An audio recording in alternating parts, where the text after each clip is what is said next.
On tap, Bigfoot Barleywine. Hi, I'm James Knott, and this is your Better Beer Authority. Today, we are doing something we've never done before on the show, a vertical tasting. And not only is it a special occasion because of that, but it's also a special occasion because this is the last night that Mark Smith is shooting with us. We're shooting this and an episode with Worldwide Stout and an interview with him, exit interview. So stay tuned for those other episodes. Sierra Nevada had released Bigfoot Barleywine-style ale 27 times, which makes it a senior citizen in the growing American craft beer scene. We have 4 different years available to us: 2012, 2011, 2010, and 2009. And we're going to talk about how the beer changes over time and the differences between the beer. Bigfoot is a barley wine style ale.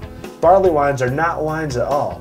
They have wine-like alcohol levels and sometimes exhibit a few wine-like characteristics. This barley wine comes in at 9.6% ABV and 90 IBUs. Some people think of it as a very hoppy version of a style. This is a good beer for cellaring and should be enjoyed out of a snifter. Kyle, what is the big picture on this so far? We've had a chance to sample all these beers, and what are you gathering? It's one of my favorite barley wines. One I've been enjoying for years. I've never had a chance to sit down and do this. As we were kind of talking before, it seems like I'm kind of surprised a year is about the sweet spot for this. It's where you get the most caramel. The hops are still kind of there.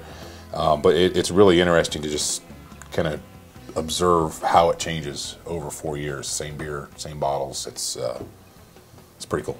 And I'm the only one that actually has a snifter, by the way. So. I know. If only we owned that many snifters. So, Joby, what is your big picture? I mean, are you seeing big changes in these, or? I am, James. In the beginning, you said how this is probably one of the hoppier barley wines out there, and you can really tell this with the 2012 version of it. It's very bitter on the back end. I really think the hop presence of this 2012 is really high, and you can tell as you're going down the line, it gets weaker, and you would expect that, you know, aging a beer for 1, 2, or 3 years, for it to mellow out a little bit because the hops will lose their character, if you will. But like Kyle said, I think that 1 year mark is about perfect because I think we all kind of agreed that maybe 2011 is probably our favorite one. It's got the most caramel smell on the nose, and I think it's just smooth all the way through. Okay. Mark, what's the big picture that you're gathering out of this? I think that Kyle and Joby really hit a lot of the strong points about the fact that, you know, a beer like this is going to evolve a little bit over the years, and some of the malt character and the hop character are really going to evolve. And my personal assessment is, and like Kyle said, I mean, this is a great barley wine, and it's been one that I've held in my repertoire for quite a while, that I've been in the craft beer scene and have really enjoyed. But I've had these bottles of 09 sitting in my fridge for a while, and you know, once a year I think I crack one open and really give it a go to see what it's doing. And excuse me. And while I've enjoyed the 09, you know, once a year, this is the first time that I've had an opportunity to weigh, not just to see how the 09 goes from year to year, but to see how multiple years stack against each other at the same time. And so, like they said, I think the 11 is really enjoyable. The hops fell off a little bit, not quite as bitter, real malt forward with a good caramel character. I personally think that the 9 is working out pretty well, especially when you really agitate the beer in your mouth. You really pull out this amazing soft, sweet malt character that, you know, as the beer warms up, really becomes more pronounced. So I think it's really evolving a lot, very well. But for me, right now, I think the 09 is hitting home more than the other 3. For those of you at home who don't know, Kyle Klaber is YouTube user Hophead Brewhouse. He is a beer reviewer on YouTube, and he is a BJCP judge. Kyle, is this beer in general hoppy for the style?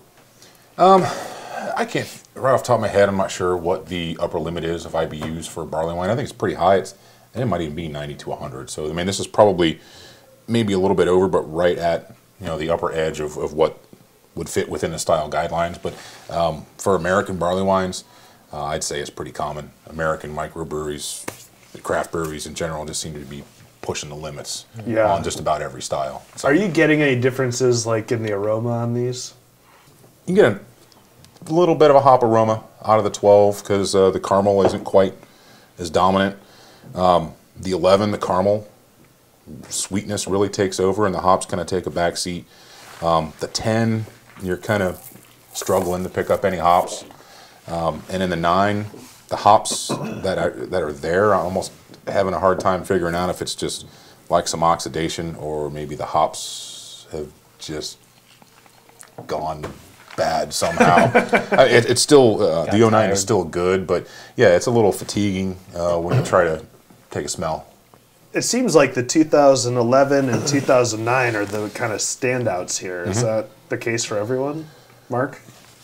I think that they all stand out in a certain merit of their own, but I will go ahead and agree with you that 11 is really bringing a lot more on the nose than it is as composed by the other beers. I think that 9 and 10 are bringing a little bit more booze on the nose than anything else.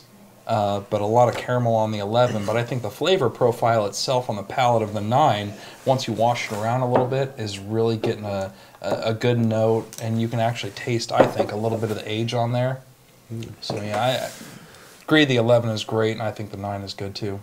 Kyle, how do you like to approach a vertical tasting? Like, if someone at home was to ask you for advice, like where to start? My preference is always to start with the newest of the vintage. I mean, in this case, I think it was easy because we're dealing with one that just came out recently. So we're going to find out what it tastes like when it's fresh, and then 1 year old, 2 years old, 3 years old. I've been involved in a couple where the newest one that we have is 5, 6 years old, and I usually the guy who brings the beers, I'll let them make that decision and not complain too much. Now we're going to do something a little unorthodox. I want you guys to rate our Bigfoot Barleywine-style ale vertical tasting. Kyle? Oh, we're scoring the vertical? Give me a vertical score. Wow. I don't even know if that makes sense. It's quite a parabola. It is. Wow. Let's go with a 7. 7. I think something that Joby alluded to earlier. I mean, this it probably is just a beer that's not going to appeal to a pretty fair amount of people, I think. Joby? James, I'm going to give it an arbitrary 8. Arbitrary 8. Yeah. I like it. For one, I'd like to be one up on Kyle. I'm going to say you just had to go one better. And two, I mean, it's not a bad beer. I would get it again. But again, like I said earlier, applying to the masses, I think that'd be hard to do with this beer. And I haven't had too many barley wines out there, so I do think this is a pretty good barley wine. Mark? I think based on the uniqueness of this beer and the complexity, the way it ages, and the fact that collaboratively between me and Mitch Wilson and you for getting a couple of these years too, I feel that this particular tasting is a 9 because I think that, and I'm not trying to disagree with these guys, but I think that this beer is going to appeal to the barley wine aficionado for several reasons, because not only can it be rated on its own merit for an original year, maybe a 2012, but for guys like us who are fortunate enough to have a few years, we can definitely see that the beer itself ages well, and I think that's incredible and a true testament to how a beer like wine can actually get better over time, so a 9. It was a very moving response. I'm changing mine to 11. All right. That's a first 11 in BBA history right there. Enough geeking out. The vertical tasting of Bigfoot Barleywine-style ale gets an 8 on the BBA scale, if that even means anything. What kind of vertical tastings have you been doing at home? Let us know in the comments section. Thanks for watching. I'm James Knott. We'll miss you, Mark. Thanks for coming, Kyle. Joby, you're a great neighbor. This is your Better Beer Authority. Better Beer Authority. Better Beer Authority.